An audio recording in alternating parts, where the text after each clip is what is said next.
Good afternoon, Jerry. How are you doing today? I'm doing well. How about you? Good, good. It's nice always to talk to you. Today, I want to talk about the current affairs which are going on based on the headlines in newspapers today.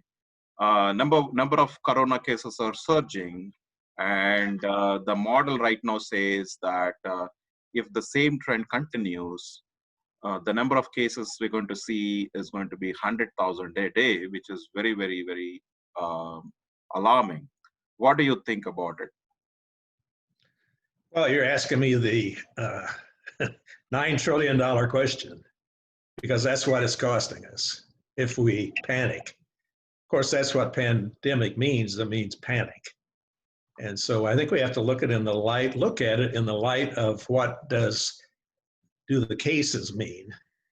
You know, we don't get a definition of, are these severe cases or are they light cases, and what age group, and how many are going to the hospital from that. And in other words, we have no data on predictability.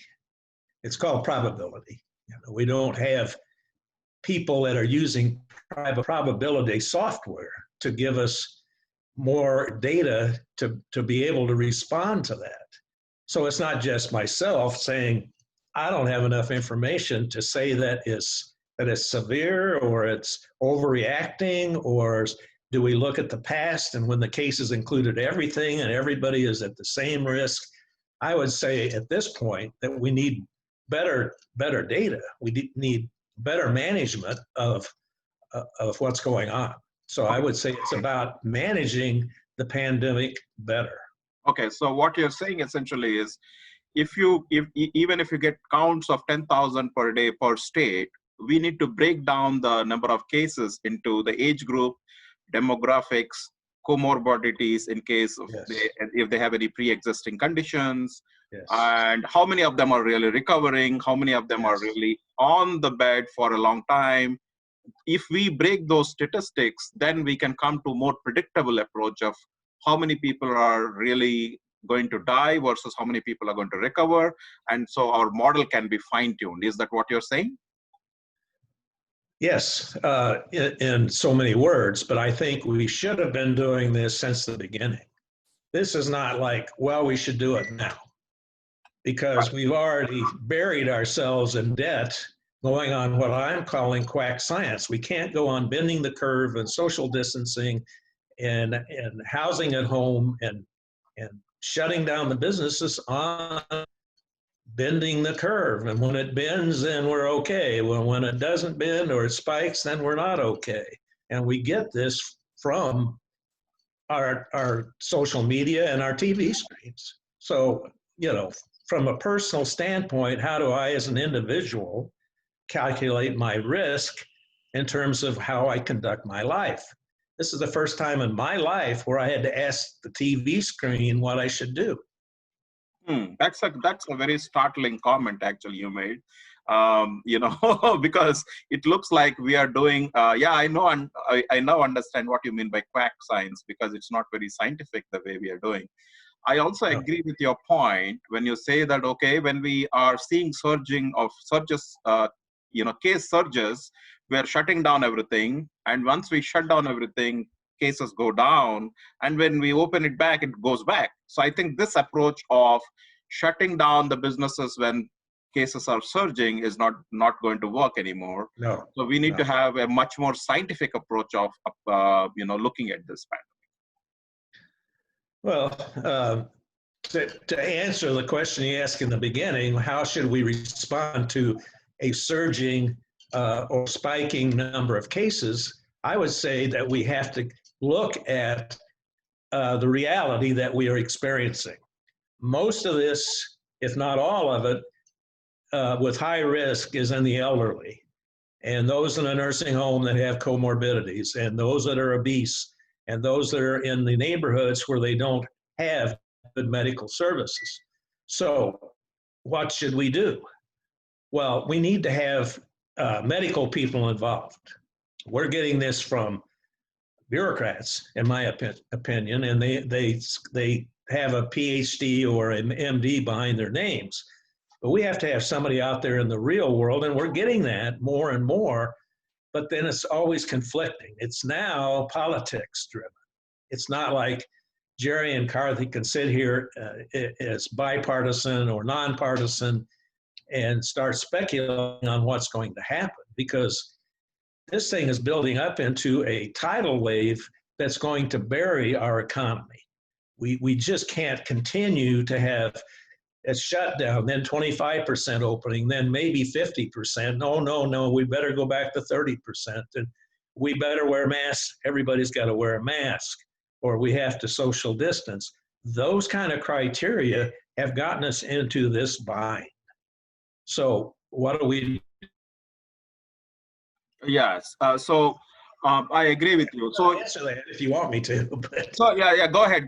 Please go ahead. well, okay. At this point, we need to have better data before we do anything.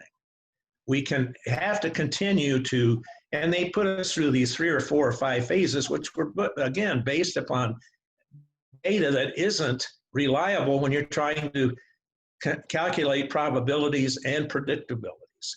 It's very frustrating when you know that the end effect of saying it's going to spike means governors are going to rush to say, everybody wear a mask, and we're going to close down the bars and the tanning stations and the beauty shops and wait it out, I guess, because there's no plan. I mean, I'd have to agree with Biden in that respect, is that we don't have a plan for managing this. We got into this because we started out with a task force with nobody like an accountant or a actuary or a statistical person saying, wait a minute, we don't have enough information. So we have to start gathering that sometime, or we'll never get out of this, because the people that have developed this bending the curve science will continue to bring up spiking, and they'll continue to bring up fear. We have to have courage for each individual to make their own decisions. We don't live in a country where the government tells us what to do and what moves we make unless we let them. So we need now to not panic. We now need to manage the pandemic. And we do need probabilities, and that you can get the software on the internet. You can almost calculate anything on probabilities and predictabilities if you will just approach it that way. So, we need more information, but do not panic. We now need the courage to manage this to its end, and we need to find out what causes the virus, not bats or not China, but where does this start? Well, it starts with our immune system. We haven't talked about the immune system. Our immune system. We will come to the immune system, but I like the concept you are bringing up. So what I wanted to elaborate, before we go to the immune system, I want you to elaborate. I want you to elaborate on your point you made just now, which is that if we get statistics in terms of breakdown of the number of people, age groups, and all that, comorbidities, and whether they have any pre-existing conditions. And then what you're saying is, based on that, government can, or governors can then come with a notification saying that, okay, these are the risk factors. You have to be responsible individually to manage these risk factors, because no amount of shutdowns will help. Is that what you're saying? Your direction is that you have to make individual responsibility, what you're saying. We have to save jobs. We have to save the economy. All we've done is talk about saving lives, and it's shown that there wasn't that much of a risk for 3 million. The original projection by these models, I don't know who makes the models, 2 to 3 million people would die in America. 100 million would die worldwide. It's not happening. We have consistently been running 5% mortality rate. Where has it been? 80%. So 80% of 5% is 0.4%. is the threat against the rest of society. So we start using logic and common sense. We don't need a lot of tables and generating tons of printouts. Most of this is common sense logic when you lay it on a template of rationality. which Right. we haven't. We said everybody's at risk and anybody can get it anytime off of a table when it's really not a contact virus. It is a drop virus. So come on, let's start. Let's the 80% of 5% is 0.4%. That's the risk factor for the rest of the population. So why in the hell? And I always went on the 85% rule. 85% of what I do never happens. And the other 15% is only half as bad as I thought it would be. So I cannot live my life on 7.5%. The same applies here. We're going on the 15% thing. 85% of what you're worrying about is going to happen. And the 15% is going to be twice as bad as we think. That's the quack science we've been dealing with. So now we have to do it from a practical, common sense viewpoint, lay it on, and let people then make their own decisions on what risk they think they're in. I take a risk every time I'm going to drive the car, but I drive the car because it's low. And we live our lives that way. Our mind calculates probabilities and predictability every time when we have a thought, when we're approaching some obstacle or some threat. So we have to allow the individual to fight this war with common sense and practical viewpoints. That's a great point, Jerry. I think what you're saying is that you actually brought a very good analogy in car. When you drive a car, you're not only putting yourself at risk, but you're putting the other person also in risk. So, so if you apply the same logic here, if I am a person who is in the risk factor, I would just, whenever I go out, I would wear a mask rather than I enforce it on everybody else. So what you're saying is, if I think I am in a risk group, high risk group, I would just protect myself by wearing a mask and be careful, so that we don't have to shut down everything, is what you're saying. Yes, and I'm a good example. I mean, I'm 81 years old, and I don't think I act like it, look like it, and I don't live like it. Right. So why in the hell should I conduct myself the same as somebody in a nursing home, 81 years old, with 4 comorbidities and having had a heart attack, and I have to have the same science applied to me? Right. It's illogical, harebrained. So we need to then look at ourselves and say, what risk am I willing to take based on my profile? Our brain can calculate what risk that we're going to take. I mean, it's not just driving a car. Anytime we visit the family, is that a high risk? No, it's very low risk because they show no symptoms. They have been around no one that has it. And this whole thing about tracking contacts and all that is just muddying the waters to bring up another fear factor for controlling the whole process, because this is all about, at this point, political control. And I'm not going to get into which party does what, but It's boiled down to that. Actually, you are very correct, because recently New York has started this contact tracing program, and it's not going very well. It's not very effective. They put a lot of people at it, and it's not very effective. And at the same time, I also agree that your concept of you cannot enforce a generalized rule on everybody, because it is healthcare is individual, health risk is individual. So your guideline should also be individual. You're not telling, doctors are not telling that anybody who is more than a certain age should do it. They're basing it on individual health condition. In the same way, this should be on individual health condition, is what you're saying. Yes, absolutely. And on this testing, they're not categorizing it by statistical probabilities. They're just throwing big numbers at you. And contact tracing, they're not doing that by profiling risk, because it has to be broken down by category: age, location, comorbidities, which equals risk. So we're wasting our time and money on all this. We wasted it on millions of tests, and ventilators have been produced that we're not going to use, hospital beds that aren't being used. Why? because the initial approach to this was not on probabilities and predictability and doing it the right way. Here we are.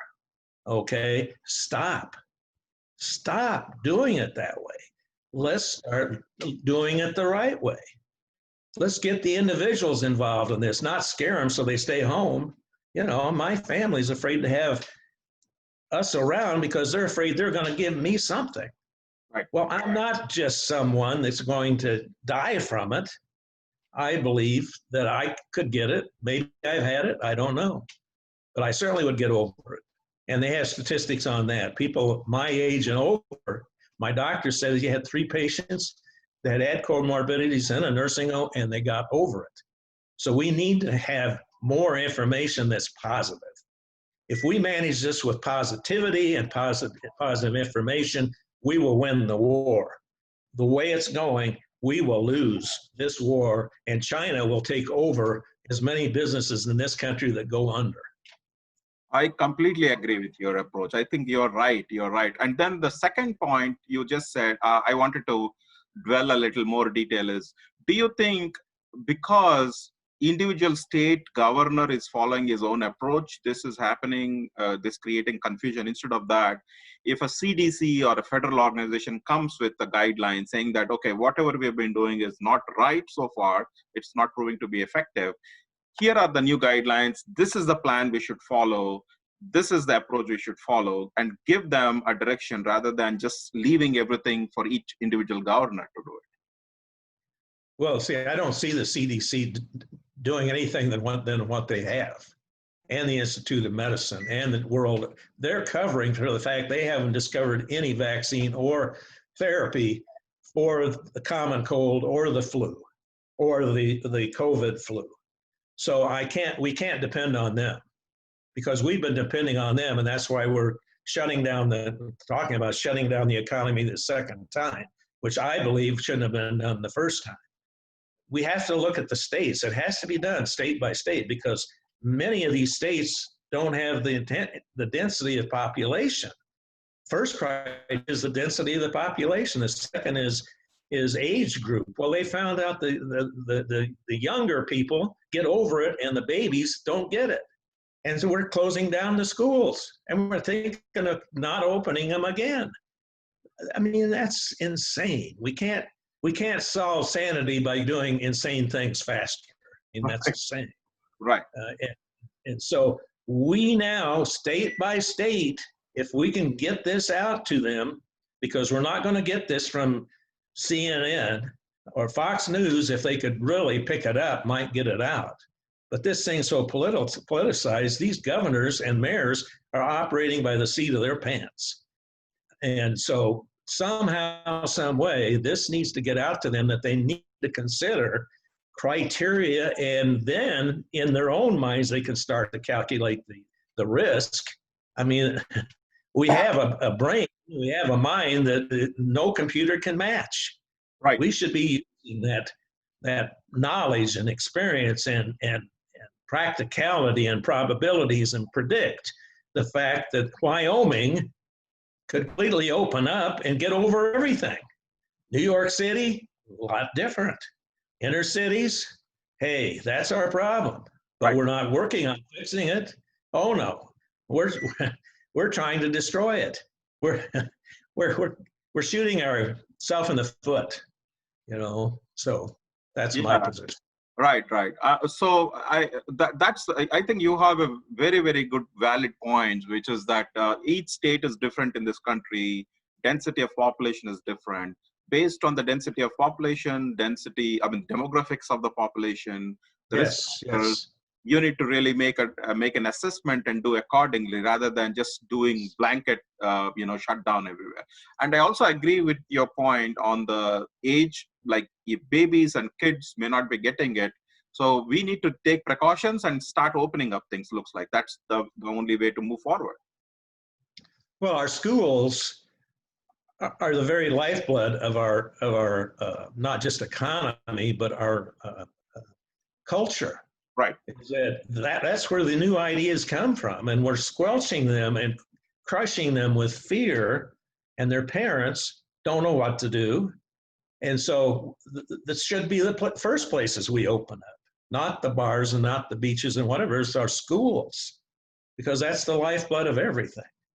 And and again, I think we'll find out that if anyone gets it at that level, and I think we are finding that out, they either get over it or it was asymptomatic and really didn't result in, because we can't prove if somebody is asymptomatic that it turns into COVID-19. They're scaring us saying it could, oh, it might, oh, yeah, what if, and scaring us to death. But we have to deal with this in a logical manner and put the risk where it really belongs and manage that. So it gets a lot easier to manage state by state if you're only taking 0.4% of the population and having to manage that versus everybody's got to hunker down like they did the first time. Right. Worst thing in the history of the world happened when that happened. And it didn't happen worldwide. There's something that other people know that we don't seem to know because we got bickering between the red and the blue. This has to be apolitical or we're going to get smashed in the future because it'll keep raising its ugly head. Right. I think you're right. You're right. I think where we are, I think this country is struggling is that everything is getting political rather than scientific at this point. Right? Yes. Yes. And that is what is causing confusion. But you also brought an interesting point. Let's say you open up the economy, you open up everything. Starting with your point, I fully agree with your point that schools have to be the first. They are the lifeblood of this economy, lifeblood of the future of this country. I don't feel happy when I see my kids learning online, and half the time I don't even know whether they're learning or they're playing the games, because I want them to really go to the school and learn it rather than, and also interacting with their friends, interacting personally, rather than doing virtually, right? That's one. The second thing is, I think they should start opening with schools and then the rest of the businesses, and with the education that here are the risk factors, and then they will take care of that. But let's say they open it up, and then now let's talk about how do people who are at risk protect themselves by increasing their immunity levels and things like. You brought that point. I would like you to elaborate on that. Okay, well, taking elderly people as an example, if they're not nursing homes, then they're in a different category. Right. And if they don't have 20 or 30 medications a day, then they're in a better category. We have to start looking at ourselves as what our lifestyle is, because categorically, American lifestyles are not that great. And I'm a preacher on this because, of course, my wife and I had our 60th wedding anniversary. We have all kinds of great-grandkids and grandkids, and the dynamics of what keep us healthy. And we're trying to impart that to the youth. The youth have to learn it, and then other people have to experience it. And they'll either change or they'll suffer from it. So our lifestyle and our habits and that has to be at the forefront of determining your risk. In my case, I have no risk. That's my belief. I can go out anytime, I believe, and my kids say, oh, Dad, if you get it and give it to Mom because she's got a congenital heart and pacemaker, then she's going to die. My wife looks like she's about 45 years old, and the only reason she has a heart problem is because she's got a valve that's not working. She needs it repaired. Medicare won't pay for it. It costs $50,000, $100,000 to go in and open her up. So she has a pacemaker. And her attitude is that she is not at high risk. I agree. Both of us agree. Okay, does that apply to everyone? No. But the solution I'm talking about is that we have to deal with the healthcare and fitness of our country if we want to avoid this and get out of it now and also avoid it in the future. Our healthcare insurance program is ridiculous. And you know how I feel about that. Right. We're not paying for, we're seeing a picture of a car and we get a code. We don't ever get the car. They're billing by codes. That code does not represent what they're going to deliver and how we're going to get out of what we're in. We're not getting a code for cure. we're getting code for drugs and hospitalization if it's all reactionary. You know, if we have a problem and it exacerbates, then hospitals are in business, and that's what they make their money on. So yeah, I'm off the trail a little bit, but the bottom line is start with the youth. We're not that unhealthy yet, and open it up and start preaching the message that we have to be healthy as a nation. And we have to change our healthcare program so we're paying for outcomes, not provider incomes, because that's what we're doing. We're not creating cures, and the quack scientists will have us by the throat from the next decade or whatever, because we're not facing the problem. We're pissing around with the issues. Excuse the terminology. We're arguing between the red and the blue in committees, and we're not really solving the problem. Right. I agree with you. In fact, you know, it's a today, of all the negative news we have in the newspapers, there is one positive news, which is that number of jobs created surged. Yes. That is because when you open up the economy, people are, you know, dying to go back to work. People who want to go to a restaurant, they want to go to a restaurant, though maintaining some social distances. Everybody wants to get out, especially weather also helps. Right now we are in summer and people want to get out and do their activities. But now again, with this surging, if they reimpose these restrictions, again, it'll go back. So I think I agree with you. This model of closing down, opening up will not work unless we need to relook at the way we do things based on what you're saying. Well, if social distancing and bending the curve was going to solve it, why then didn't it solve it? It didn't solve anything. It just put off us trying to solve the problem ourselves because it didn't work. They're claiming it worked. It didn't work. We didn't have that many mortalities. That's the thing we should be looking at and what age group it is, because we'll find out that we've been, I don't know what's the right word, but we have been misled, mismanaged, whatever you want to call it. And I'm not blaming any political party or any person or the president. We have been mismanaged. And unless we get a control on this was forever. Right. This will be used as a tactics infinitum. Right, I agree with you. Now, I think there are some countries, for instance, India, initially they didn't have a lot of surge of cases, but right now they have a lot of cases coming up. However, what is surprising is that they don't have fatalities as high as in different countries. Yeah. So they are getting affected, but they are not dying. So which means, I mean, the number of people, the ratio of number of people who are dying versus number of people who are recovering is significantly high, which means that people are getting affected by corona. At the same time, they're also recovering. So if you apply the same logic to US, what we should be doing is that, okay, fine, people will get it, but as long as you manage it, you will get out of it, number one. And you can go about your life in a normal way. And people who are at risk protect themselves and improve their immunity.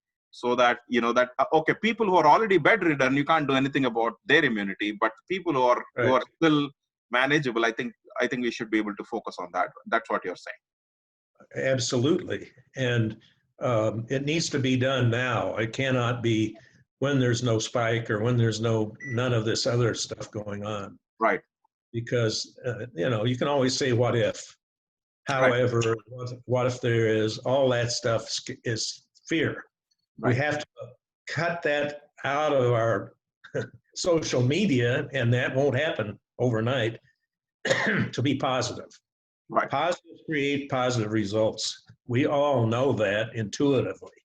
So how can we allow fear to control our life and expect to get a positive result? We got more suicides. We got more mental, excuse me. No, I don't have it. We have more illness going on here because of this, because people are worrying.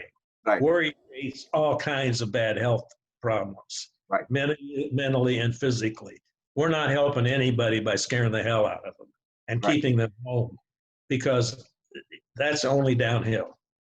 The uphill is stop now, as I said before, and stop doing what you're being told on the TV set and by the government, and we now need to impact the government with what Americans really want to do. They want to open up. Didn't have 4 million jobs opened up because people love to work. They have to work. We all have to work to support this giant government we have. And the $9 trillion that this has cost us in GNP and whatever source of that money, which is printed by the Federal Reserve, has to be replaced. It isn't going to be straight up. Prices are going to go up. Taxes are going to go up.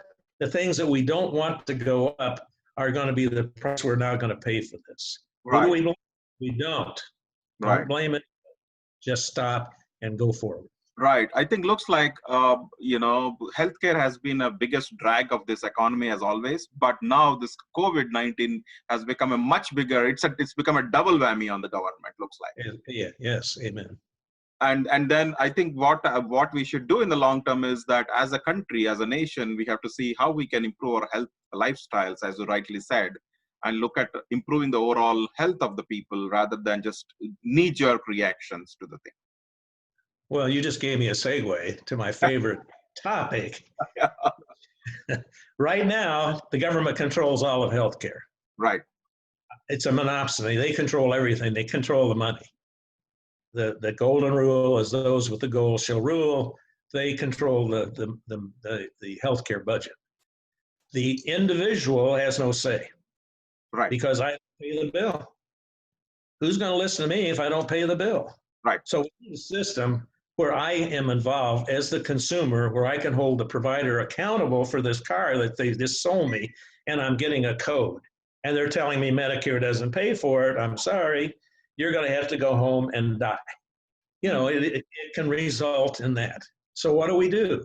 We have each individual have their own, not insurance, they have their own account, which is withheld from them, matched by the employer, which is what we've done in the past, put into a mutually held health insurance company that I select, and there could be 15 or 20 of them competing for my business, and they pay claims. And when I go to the doctor, I say, why am I taking all these medications? I don't feel any better. And they don't prevent anything. I don't want to pay for them. Then the doctor has to deal with, oh, well, you'll die if you don't take them. Well, I'm going to die from not having enough money unless you start justifying what you're doing. The consumer then holds the provider accountable, because now providers are not accountable to anything. They get paid for codes. They get paid for diagnosis, not outcome. They get paid for prescription drugs, not cure. We're not receiving any cures. It just masks the whole thing. Okay, when the reality hits the fan and we don't have Medicare anymore because it's busted, and Medicaid's for all of us because we're poor, then we'll realize that we haven't set it up right. We have to have the consumer, and that's called internalizing the responsibility, not for the cost, but for lowering the cost, because we then have to be healthy. We have to change our lifestyles to have our health care affordable for us. Because if the withholding on my account isn't enough, it's my fault. But if I'm healthy and I got it making money, because that health insurance, that mutually owned health insurance company is going to invest it back into either the stock market or the providers or something, and it's making me a return. Over 30 years, I can make $2 or $3 million if I stay healthy. If I don't stay healthy, then I'm going to be a loser. Right. That's the American way. I know. Actually, healthcare, I would like to focus on one day topic only on healthcare and healthcare management, because that's a really very, very interesting subject, and you are an expert in that. I would like you to focus on one full episode only on healthcare. I want to go into a little more detail. I want to list out a few questions for you and talk about only healthcare. I know this is related to COVID right now because it's tangentially related, but I want to really focus. Excuse me. I want to really focus on that for a next topic. Thank you very much, Jerry, for your time today, and I really appreciate it. I always enjoy talking to you, learning a lot of new things from you. And I want to now, maybe next topic we would like to do is only on healthcare management. Yes. Healthcare That would management, be good. it covers insurance, it covers Medicare, everything it covers. So let's do Yes. that next topic. Let's do that. Thank you for your Okay. time today. I really appreciate it. Well, thank you for having me. I enjoyed it. Take care. Thank you.